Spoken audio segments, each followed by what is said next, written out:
Muy pocas personas examinan los orígenes tradicionales de las festividades heredadas, y ya que estas costumbres nos han venido a través de nuestros padres y ancestros, acompañadas de rostros felices y triviales, con toda clase de música y cantos, con historias tiernas de amor, nuestras cabezas y corazones se tornan rápidamente al lado sensual de la vida y no pensamos de dónde provenga todo esto. En el siguiente documental, el origen de una de las fiestas más celebradas mundialmente se rastrea hasta su inicio. A pesar del oropel y de la juerga inocente que acompaña esta ocasión, aquel que profese ser un cristiano verdadero debe cambiar su actitud tocante a la Navidad, al conocer sus antecedentes históricos y religiosos. En el siglo V antes de Jesucristo, cuando los judíos preparaban su salida de la cautividad en Babilonia y había comenzado la reconstrucción del templo en Jerusalén, la palabra del Señor vino al profeta Ageo. Así ha dicho Jehová de los ejércitos: pregunta a los sacerdotes acerca de la ley, diciendo: si llevare alguno las carnes sagradas en la falda de su ropa, y con el vuelo de ella tocar el pan o la vianda, o el vino o el aceite, u otra cualquier comida, ¿será santificado? Y respondieron los sacerdotes y dijeron: no. Y dijo Ageo: si un mundo a causa de un cuerpo muerto tocare alguna cosa de estas, ¿será inmunda? Y respondieron los sacerdotes y dijeron: inmunda será. Y respondió Ageo y dijo: así es este pueblo y esta gente delante de mí, dice Jehová, y asimismo toda obra de sus manos y todo lo que aquí ofrecen es inmundo. Ahora bien, la analogía que Dios utiliza aquí es que cuando algo santo toca algo común, entonces lo común no se vuelve santo, pero el Señor va más adelante y dice que si un inmundo tocare cosas ordinarias, éstas se convierten en inmundas. Por lo tanto, si nosotros tomamos lo inmundo delante de Dios y queremos limpiarlo con solo aplicarle el santo nombre de Cristo, entonces hacemos una gran injusticia a nuestro Dios, pues nuestro acto aparentemente inocente se convierte en una abominación delante de Él. ¿Puede transferirse la santificación? No. La Biblia lo establece en Levítico 6:27, Éxodo 29:37 y Éxodo 30:29. En cambio, ¿la inmundicia se transmite? Sí. La palabra de Dios nos da un ejemplo de ello en Números 19:11 al 13. Tenemos un ejemplo en la vida diaria. La salud no es contagiosa, pero una enfermedad sí podría serlo. Esta enseñanza no pertenece a ninguna denominación cristiana, es únicamente un llamado al pueblo del Señor a salir de la Babilonia religiosa y a vivir de acuerdo a su santa palabra. Es natural el festejar y regocijarse con otros en lo que es bueno. Sin embargo, las costumbres paganas bañadas del nombre del Señor son una abominación de acuerdo con el testimonio de las Escrituras. En la mitad del siglo IV, la Iglesia de Roma estableció el día 25 de diciembre como un día festivo religioso que conmemoraba el nacimiento del Señor Jesucristo. Desde ese tiempo, los cristianos de todo el mundo han celebrado el 25 de diciembre como un día festivo religioso. La elección de esa fecha se debió a que en ese día los romanos celebraban la fiesta de Mitra, dios del sol, y también la fiesta de las Saturnales. Esta última festividad se transfirió al día del Año Nuevo y se convirtió en parte de las celebraciones tradicionales de la Navidad. Al escoger ese día, la Iglesia aprovechó la oportunidad de unir el paganismo con el cristianismo, al tomar las nuevas prácticas paganas del solsticio de invierno y darles un nombre cristiano en honor de Jesucristo el Señor. Sin darse cuenta de ello, la gente de todo el mundo celebra la Navidad en honor del nacimiento de Jesús, en la misma manera como los paganos honraron a su Dios, el Sol. Para reconocer el solsticio de invierno, el día más corto del año, los agoreros del disco solar hacían una gran celebración en honor de su dios, el Sol invencible. La celebración ocurría durante la mitad del mes de diciembre, alrededor del día 25, el nacimiento del dios del sol. La fiesta fue instituida oficialmente por el obispo romano Liberio en el año 354. La religión. Augusto y sus sucesores habían puesto todo su empeño en reanimar la fe de sus antepasados. Efectivamente, incluso en sus formas externas se mantuvieron los cultos heredados y se celebraban las antiguas fiestas de las Lupercales, destinadas a lograr de los dioses la fertilidad de los campos, y para el mismo fin servían las fiestas de los hermanos Arbales. Se inauguraban los juegos con solemnes procesiones, las vírgenes vestales y los sacerdotes tenían sus asientos de preferencia en los teatros y en el circo, y el emperador mismo era el Pontifex Maximus o sumo pontífice de la religión romana. La vieja religión parecía cobrar continuamente nuevos bríos, pues eclipsaba incluso a los nuevos cultos como los de la misma diosa Roma y de la diosa Fortuna. Pero a pesar de esta brillante apariencia, la antigua fe ya no tenía fuerza en el corazón de los romanos. Cada vez se notaba más intensamente el vacío interior y la filosofía despertaba la duda. Los antiguos dioses no ayudaban a salir de la pobreza, no llevaban a la moralidad y a la decencia en las costumbres, no consolaban en las tribulaciones y no encendían la luz de la esperanza beatífica. Por ello, no ejercían aliciente alguno en los extraños. Los comerciantes, soldados que regresaban y los cautivos de guerra traían nuevas religiones de Oriente, edificaban sus propios templos y celebraban sus ritos particulares. El gobierno romano admitió con tolerancia las religiones extranjeras en todo su vasto imperio, pero solo exigía que la nueva fe ejerciera la misma tolerancia para con los antiguos dioses, y que, como señal de su lealtad al Estado romano, al genio del emperador y a la diosa Roma, los creyentes extranjeros debían rendir tributo de adoración a estas tres potestades. Así iban llegando cada vez nuevos cultos a Italia y a la capital. El dios de la ciudad de Dolkinge en Siria fue adorado en los siglos II y III como Júpiter Dolincenus en todas las guarniciones del ejército romano, hasta en Britania. Del enemigo país de los partos llegó Mitra, el dios de la luz del antiguo pueblo iranio, el dios invicto. En su santuario, el Mitraeum, se hallaba su altar junto a la pared del fondo. El relieve de la imagen del altar representaba al dios Mitra en el momento de matar al toro. Esta lucha simbólica entre la luz y la oscuridad, entre el bien y el mal, agradaba a los soldados romanos que ya no oían las voces de sus viejos dioses patrios. Adoptaron gustosos aquella fe viril y combativa, y en todos sus campamentos erigieron santuarios al dios Mitra. Mitra fue un dios indoiranio cuyo culto llegó a Roma en la época tardía de la República y se esparció por todo el imperio, especialmente entre el ejército. El ritual era secreto en cuevas o cámaras subterráneas construidas artificialmente e incluía 7 ceremonias de iniciación. Mitra siempre es representado con un toro el cual captura y sacrifica. Parece ser que él sufrió una prueba de fuerza con el dios del sol y entonces se le identificó con el sol. Sus orígenes orientales lo enlazan con la astrología. Se le ve también como un salvador que ofreció renacer en una vida inmortal y consecuentemente fue el principal competidor contra la enseñanza cristiana en el imperio.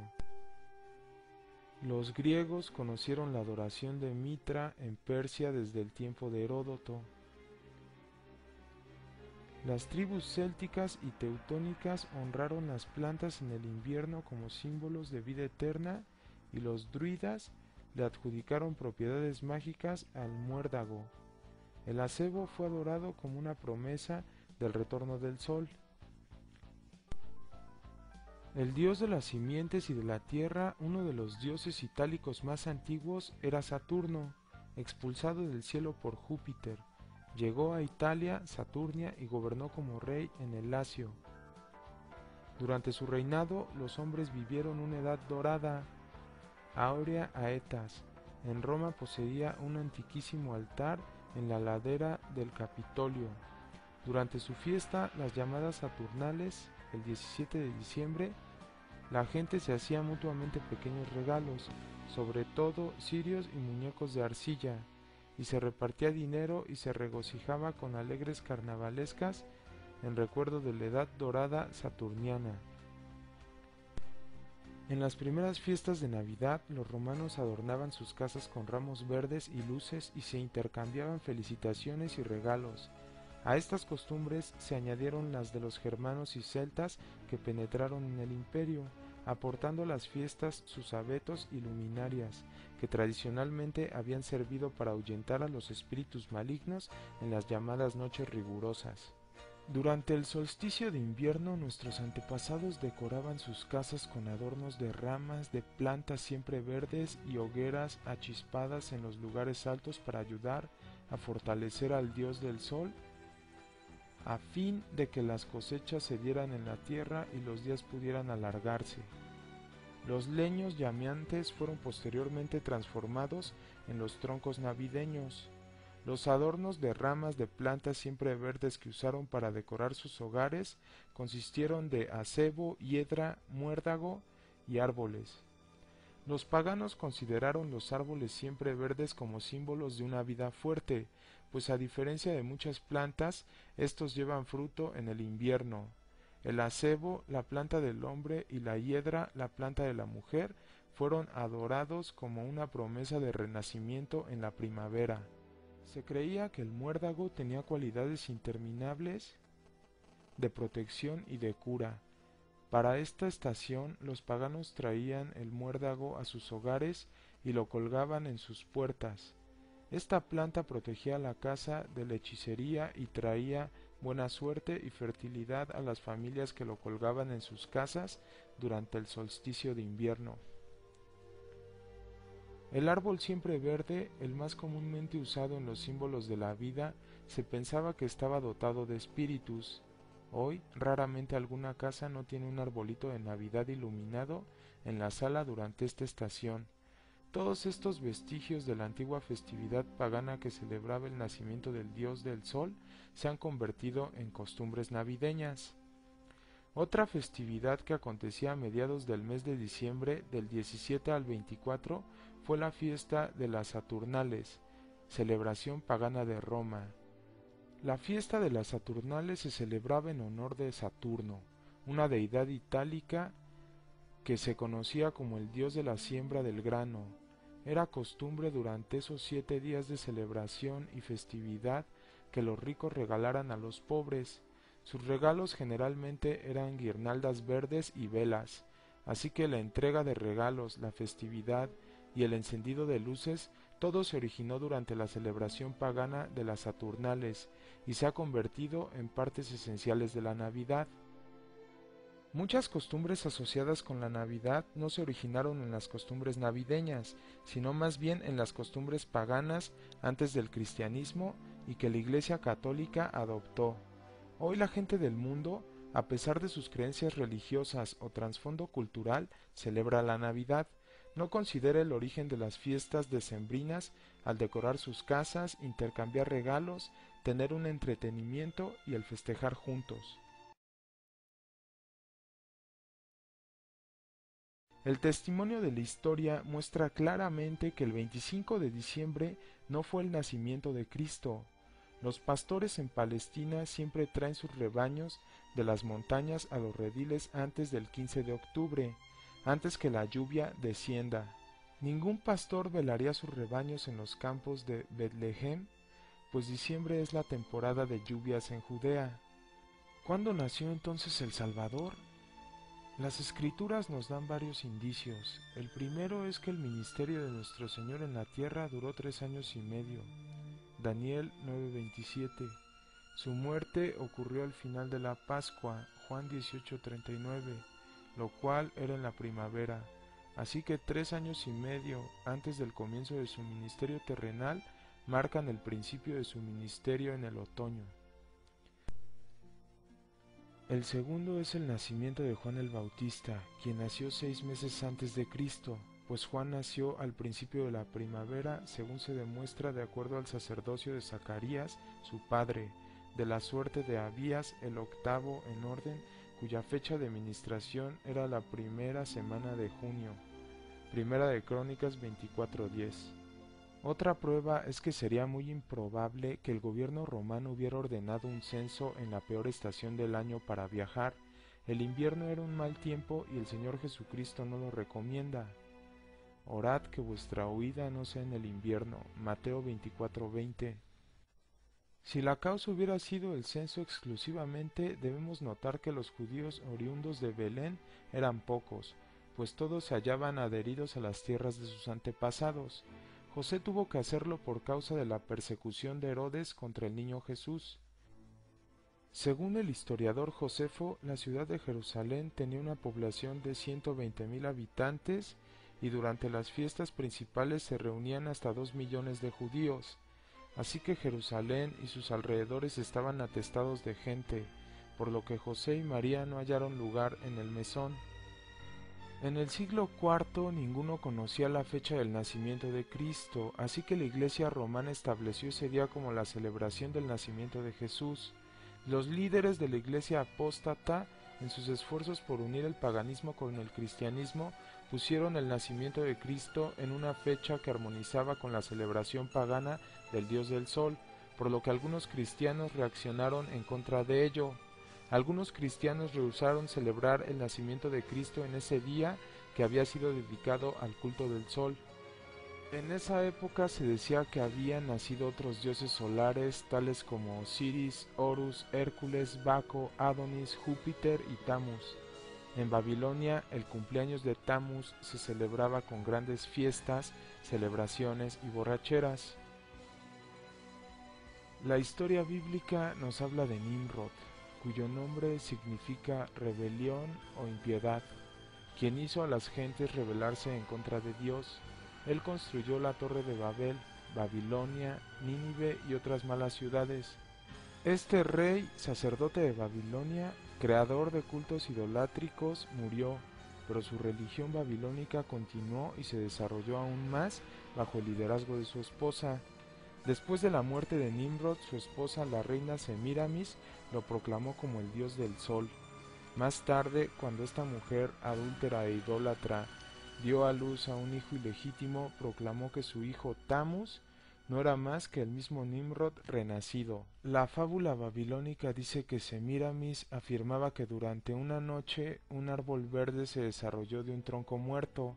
El tronco muerto representaba a su esposo Nimrod, y el árbol de pino llegó a ser el símbolo de que Nimrod había revivido en la persona de Tamus. El nombre de Tamus aparece solo una vez en la Biblia, cuando Ezequiel relata que entre las abominaciones mayores que encontró en el templo de Jerusalén había la de las mujeres que estaban endechando a Tamus. Es interesante notar que cualquiera que profesa seguir las enseñanzas de la Biblia puede claramente ver que la palabra de Dios enseña que los creyentes no deben adoptar las costumbres paganas como una parte de su adoración. Esto se señala en muchas escrituras, tales como en Deuteronomio, donde Dios explica a los hijos de Israel que cuando entren a la tierra prometida, habitada por pueblos paganos, guárdate que no tropieces en pos de ellas. Después que fueren destruidas delante de ti, no preguntes acerca de sus dioses, diciendo, de la manera que servían aquellas gentes a sus dioses, así haré yo también.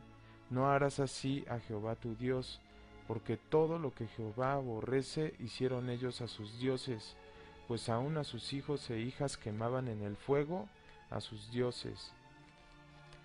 El pueblo de Dios no puede seguir ninguna de las costumbres del mundo pagano alrededor de él, porque lo que los hombres tienen por sublime delante de Dios es abominación.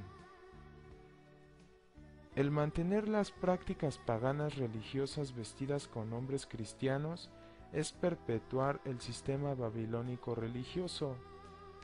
En alrededor de 10 referencias bíblicas, el árbol verde se asocia con la idolatría y el culto falso. Los profetas y las leyes ordenaban destruir todo árbol que pudiera ser, aún indirectamente, objeto de veneración o de culto que solamente se debía rendir al Señor.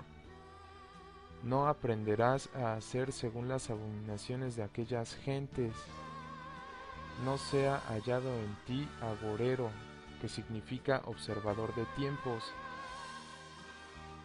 ni sortílego, ni hechicero, porque es abominación a Jehová cualquiera que hace estas cosas. La Navidad puede terminar para ti para siempre si escuchas la palabra de Dios y pones esta abominación fuera de tu vida de una vez por todas. ¿A quién tengo que hablar y amonestar para que oigan? He aquí que sus orejas son incircuncisas y no pueden escuchar. He aquí que la palabra de Jehová les es cosa vergonzosa, no la aman. Jeremías 6:10. No podéis beber la copa del Señor y la copa de los demonios. No podéis ser partícipes de la mesa del Señor y de la mesa de los demonios. ¿O provocaremos a celo al Señor? ¿Somos más fuertes que Él? Porque con eficacia protesté a vuestros padres hasta el día de hoy, madrugando y protestando diciendo, oíd mi voz, mas no oyeron, ni inclinaron su oído, antes se fueron cada uno tras la imaginación de su corazón malvado. La voz de Dios nos habla a su pueblo continuamente a través de su palabra. No hay nada que deba constituir nuestras vidas diarias, sino aquello que se trata de la palabra de Dios. Si es bueno, la palabra no deja duda en el asunto. Si no es bueno, aquí también Dios nos da la verdad del asunto. Las tradiciones del hombre han guiado al pueblo de Dios al error y al pecado muchas veces. A través de los años, desde que Adán deliberadamente volteó la espalda a su padre Dios a causa de su mujer Eva, quien había muerto ya en pecado. Así Adán cumplió la primera profecía registrada en la Biblia que él mismo dio. Por tanto, dejará el hombre a su padre y a su madre al allegarse a su mujer. Eva fue engañada por Satanás y comió y murió como Dios había dicho. Adán eligió dejar a su padre Dios y allegarse a su mujer. Desde entonces los hombres han escogido más veces que lo contrario a una mujer antes que a Dios. Satanás se deleita en introducir sustitutos de la verdad. Algunas veces también usa la verdad, le añade algo de sus propios artificios y la usa para seducir a la humanidad. Así ha logrado cegar los ojos del hombre a muchas verdades que son simples y claras en la Biblia. Las adorna con muchos artificios paganos al preguntar, ¿con que Dios os ha dicho? ¿Es así? ¿O podría ser así? O añadamos esta maravillosa costumbre. La hará mucho más preciosa, mucho más impresionante. Sin embargo, Dios ha dicho, oíd mi voz. Jesús, quien es la palabra de Dios, dijo, mas la hora viene y ahora es, cuando los verdaderos adoradores adorarán al Padre en espíritu y en verdad, porque también el Padre tales adoradores busca que le adoren. Dios es espíritu, y los que le adoran en espíritu y en verdad es necesario que adoren. La verdad es inseparable del espíritu, y el espíritu es inseparable de la verdad. Uno no puede añadir ni una jota satánica de mentira pagana o de artificio a la adoración de Dios y ser acepto delante de Él. Encontramos que el pueblo de Dios empezó a mezclar su adoración con sustitutos satánicos. En Génesis, cuando Caín intentó ofrecer un sacrificio sin sangre a Dios, no hay duda que Caín estaba muy orgulloso de su buena cosecha de frutas y vegetales. A medida que él la ponía sobre el altar como sacrificio, le debe haber parecido hermosa. El sacrificio de sangre de Abel de las primicias de su ganado no parecía bien ante el ojo humano, pero agradaba a Dios, porque Dios les había mostrado personalmente que el único sacrificio por el pecado, la única cubierta para el pecado, tenía que ser hecha por la inmolación del viviente, por el sacrificio de la sangre de vida, porque la muerte es el precio que debe pagarse por el pecado. porque todos pecaron y están destituidos de la gloria de Dios. Porque Caín pervirtió la verdad, Dios no aceptó su espíritu de adoración. El hombre no puede adorar a Dios excepto en la manera propia prescrita por Dios. El espíritu de adoración de Caín y su rebelión en contra de la verdad y el orden de adoración de Dios simplemente no podían agradar a Dios. Recuerden, Dios dijo, oíd mi voz. Él también dijo, porque yo Jehová no me mudo. Otra vez en el segundo libro de Reyes encontramos al pueblo de Dios incorporando satánicos artificios paganos dentro de la casa de adoración del Señor, tanto que la verdad de Dios, su palabra, se había perdido, había llegado a ser completamente desconocida para el pueblo. Entonces Dios levantó un justo, un joven rey temeroso de Dios, quien empezó a tratar de limpiar la casa de Dios y de ponerla en orden. Al hacerlo así, el libro de la verdad se encontró todavía en la casa del Señor, pero escondido de los ojos de su pueblo bajo los fragmentos de piedra de los artificios paganos de adoración. Cuando el justo rey Josías hizo leer el libro de verdad a su pueblo y empezó a prohibir los ritos paganos, muchos del pueblo se rebelaron y rehusaron abandonar sus orgías de adoración pagana. A ellos les había llegado a ser esto más precioso que Dios y su verdad y su misericordia. Uno casi puede oírles decir, mis padres usaron este método de adoración y lo que es bueno para ellos es bueno también para mí. Los bosques son preciosos y ¿en qué puede dañar el hermosear la casa de Dios? Aparte de eso, ¿qué mal pueden hacer un bosque y unas pocas imágenes? ¿Qué daño puede hacer unas aberturas en las paredes? Ellas solamente dejan entrar más el buen aire de Dios. Sin embargo, Josías reparó las aberturas y quemó los bosques y rompió las imágenes. Así Dios le bendijo, pero puso una maldición sobre el pueblo rebelde. La maldición de Dios está sobre la rebelión en cualquier forma. Él visitará con castigo sobre aquellos que contaminan su verdad con mentiras. ¿Quién dijo la primera mentira registrada? ¿No fue Satanás? Le mintió a Eva y le engañó en el jardín del Edén. La palabra de Dios dice en cuanto a Satanás, vosotros de vuestro padre el diablo sois, y los deseos de vuestro padre queréis cumplir. Él, homicida, ha sido desde el principio, y no permaneció en la verdad, porque no hay verdad en él. Cuando habla mentira, de suyo habla, porque es mentiroso y padre de la mentira. Los labios mentirosos son abominación a Jehová, mas los obradores de verdad su contentamiento. Por lo cual, dejada la mentira, hablad verdad cada uno con su prójimo. La Iglesia de nuestro Señor Jesucristo ha adoptado los caminos de la gente pagana del mundo en muchas maneras. Una de estas es el observar los tiempos no puestos por el Señor ni provocados por la palabra de Dios. Por ejemplo, lo del 2012. El pueblo de Dios no puede seguir ninguna de las costumbres del mundo pagano alrededor de él, porque lo que los hombres tienen por sublime delante de Dios es abominación. Pablo dice, mas ahora habiendo conocido a Dios, o más bien siendo conocidos de Dios, ¿cómo os volvéis de nuevo a los flacos y pobres rudimentos en los cuales queréis volver a servir? Guardáis los días y los meses y los tiempos y los años. Temo de vosotros que no haya trabajado en vano en vosotros. En el guardar los días hay un día especial en el cual se dicen más mentiras que en cualquier otro día del año. De hecho, hay más mentiras dichas a través de todo el año acerca de ese día que de cualquier otro día en toda la historia. La primera y más sobresaliente mentira es la fecha del nacimiento de nuestro Señor Jesucristo. Esta mentira se predica por los ministros de Dios desde el púlpito de Dios, y aún los paganos la cuentan. Todo el año las mamás y los papás, Amigos y parientes mienten a los niños al decirles: si no te portas bien, Santa Claus no vendrá ni te traerá regalos. O Santa Claus vendrá el 25 de diciembre y te traerá muchos regalos. Los labios mentirosos son abominación a Jehová.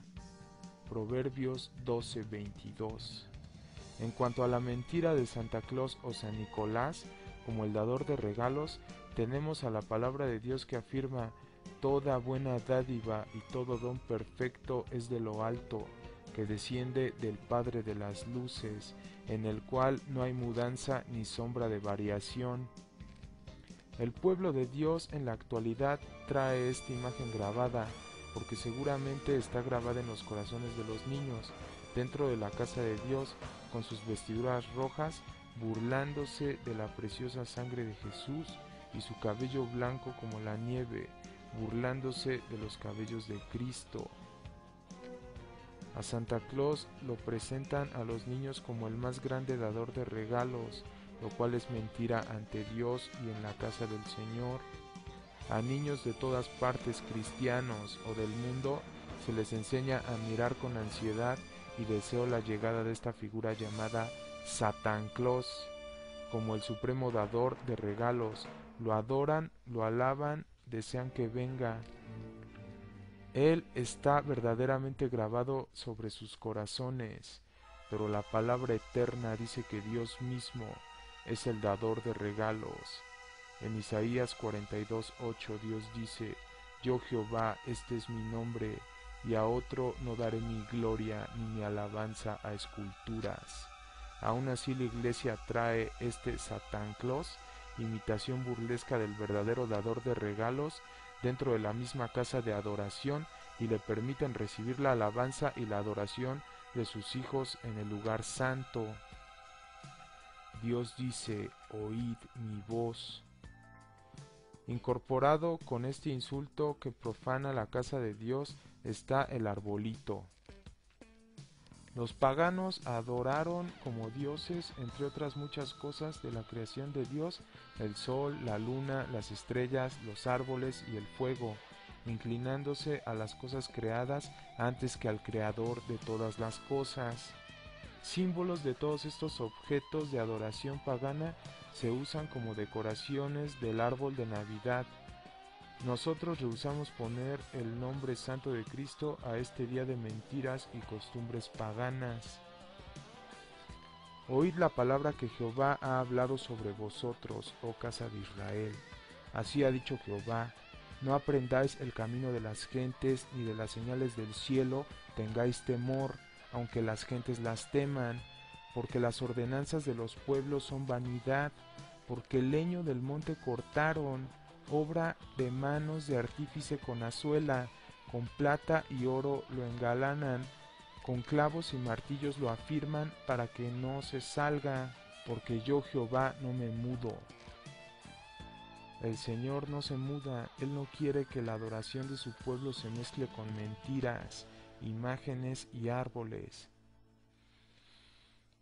No te harás imagen ni ninguna semejanza de cosa que esté arriba en el cielo. Dios, Jesús, los ángeles, José, María, están en el cielo, ni abajo en la tierra. Los camellos, vacas, burros, ovejas, están en la tierra. El no te harás de Dios es claramente hablado aquí, pero estas imágenes se traen a la casa de Dios por su pueblo en el tiempo de la celebración de Navidad. Mas Dios dice: oíd mi voz.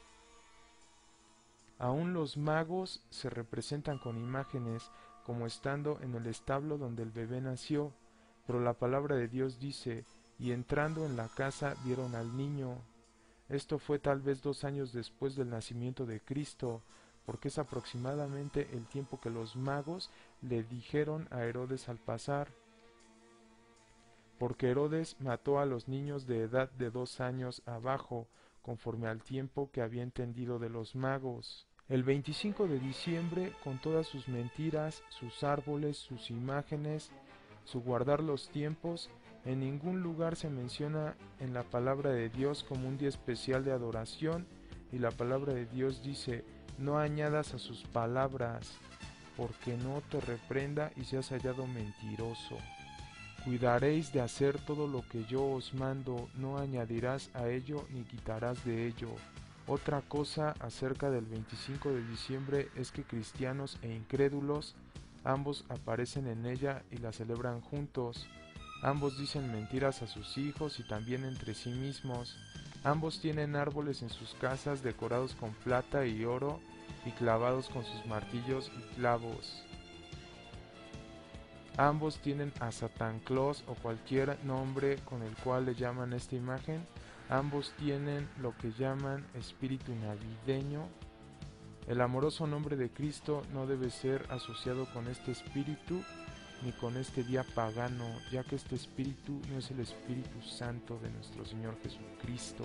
El 25 de diciembre, Saturnalia, era la celebración de la muerte del viejo sol y el nacimiento del nuevo, el solsticio de invierno, y se celebraba con orgías, lujurias y adoraciones paganas.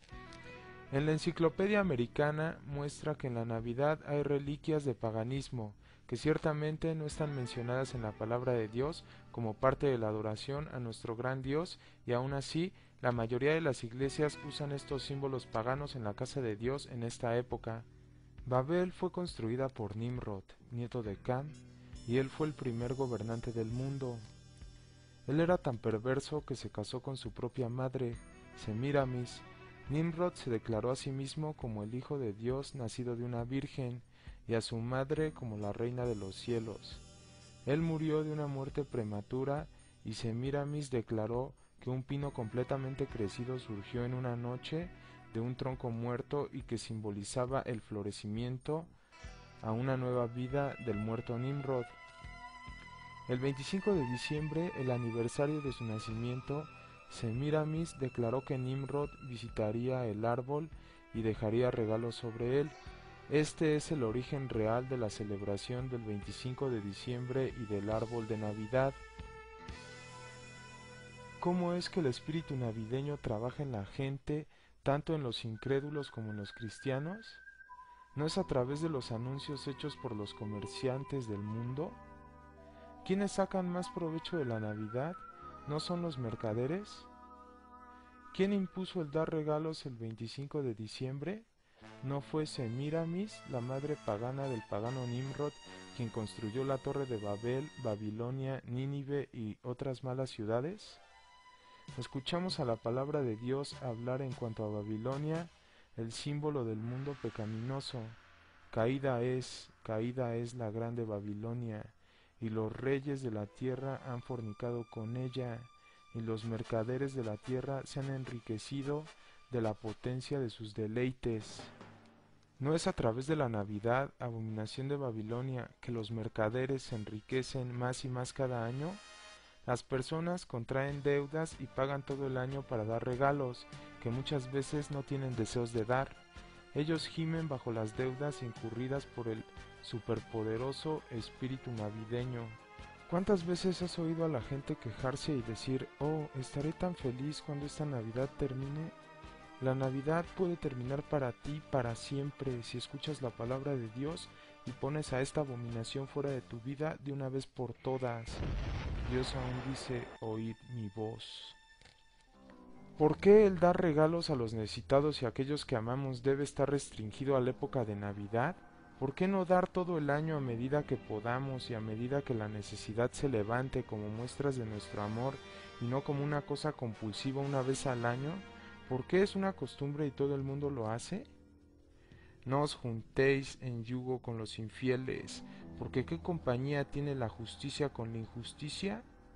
¿Y qué comunión la luz con las tinieblas? ¿Y qué concordia Cristo con Belial, Satanás? ¿O qué parte el fiel con el infiel? ¿Y qué comunión tiene el templo de Dios con los ídolos? Porque vosotros sois el templo del Dios viviente. Como Dios dijo, habitaré y andaré en ellos, y seré el Dios de ellos, y ellos serán mi pueblo. Por lo cual, salid de en medio de ellos y apartaos, dice el Señor, y no toquéis lo inmundo, y yo os recibiré. Esto es lo que el mundo y los cristianos han hecho a Cristo nuestro Señor, y Él no está en ello, ni lo bendice con su amorosa presencia. Es solamente por la misericordia de Dios que cuando esta mezcla de mentiras y símbolos paganos toman lugar, la ira de Dios no cae sobre nosotros con destrucción.